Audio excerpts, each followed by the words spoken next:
কাল বা সোমবার এসএসসির সব নিয়োগ মামলার রায়। সুপ্রিম কোর্টের ডেডলাইন মেনেই রায়দান ডিভিশন বেঞ্চের। কথা বলবো অর্ণব হাজরা আমাদের প্রতিনিধির সঙ্গে। অর্ণব, কি খবর রয়েছে?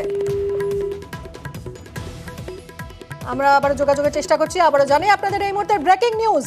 কাল বা সোমবার এসএসসির সব নিয়োগ মামলার রায় ঘোষণা হতে পারে। সুপ্রিম কোর্টের ডেডলাইন মেনেই রায়দান ডিভিশন বেঞ্চের। অর্ণব রয়েছেন, আরো ডিটেলে জানাবেন। অর্ণব, দেখো, বেশ কিছুদিন আগে, কয়েক মাস আগে সুপ্রিম কোর্ট এসএসসির গ্রুপ সি, গ্রুপ ডি, নবম দশম এবং একাদশ দ্বাদশ সব মিলিয়ে প্রায় 25,000 চাকরি, সংখ্যাটা ঠিকঠাক বললে 24,460 চাকরি, যে চাকরির বিভিন্ন নিয়ম ভেঙে বেআইনিভাবে হয়েছে এই অভিযোগ ছিল। শুধু তাই নয়, কোনো রকম টেন্ডার প্রক্রিয়া না করেই ওএমআর মূল্যায়নের দায়িত্ব দেওয়া হয়েছিল একটা নির্দিষ্ট সংস্থাকে, কার্যত পিক এন্ড চুজ। এই মামলার প্রায় নভেম্বর মাস থেকে সুপ্রিম কোর্টের নির্দেশ মেনে বিশেষ ডিভিশন বেঞ্চ করে কলকাতা হাইকোর্টে শুনানি শুরু হয় বিচারপতি দেবাংশু বসাকের ডিভিশন বেঞ্চে, এবং ডিসেম্বর মাস থেকে মূল পর্বের শুনানি হয় এবং বিচারপতি বসাকের বেঞ্চে কার্যত প্রতিদিন শুনানি হয়।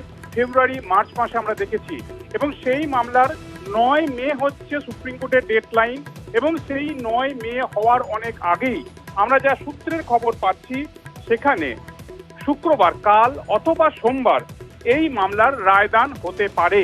এবং হাইকোর্ট সূত্র থেকে আমরা জানতে পারছি, সম্ভবত শুক্রবার যদি দ্বিতীয়ার্ধেও সম্ভব না হয়, সেক্ষেত্রে সোমবার দিন এসএসসির 4 নিয়োগ দুর্নীতি মামলার রায়দান করবেন বিচারপতি দেবাংশু বসাক এবং বিচারপতি সাব্বার রশিদি ডিভিশন বেঞ্চ। এবং এক্ষেত্রে মূল বিষয় যেটা, 5,000 চাকরি বাতিল হয়েছিল, সেটা বিচারপতি অভিজিৎ গঙ্গোপাধ্যায়ের নির্দেশ, সেটা বিচারপতি বিশ্বজিৎ বাসুর নির্দেশ, বিচারপতি সুব্রত তালুকদারের ডিভিশন বেঞ্চের অন্তর্বর্তী নির্দেশ, এবং সেই চাকরি বাতিল হওয়ারা একটা রক্ষা কবচ পায় সুপ্রিম কোর্টের নির্দেশে যে মামলা চলাকালীন তাদের চাকরি বাতিল হবে না। এই অবস্থায় 25,000 চাকরি, সেটা এসএসসি কি সঠিক আইন মেনে করেছিল নাকি ভুল ছিল, কোথায় ভুল রয়েছে, সেই ভুল ভ্রান্তিগুলি দীর্ঘ শুনানির পর এবার এসএসসি রায়দান করতে কলকাতা হাইকোর্ট রায়দান করতে চলেছে, এবং শুক্রবার না হলে সোমবার এই মামলা রায়দান হতে চলেছে, এমনটাই আমরা হাইকোর্ট সূত্রে জানতে পারছি। অনেক ধন্যবাদ অর্ণব।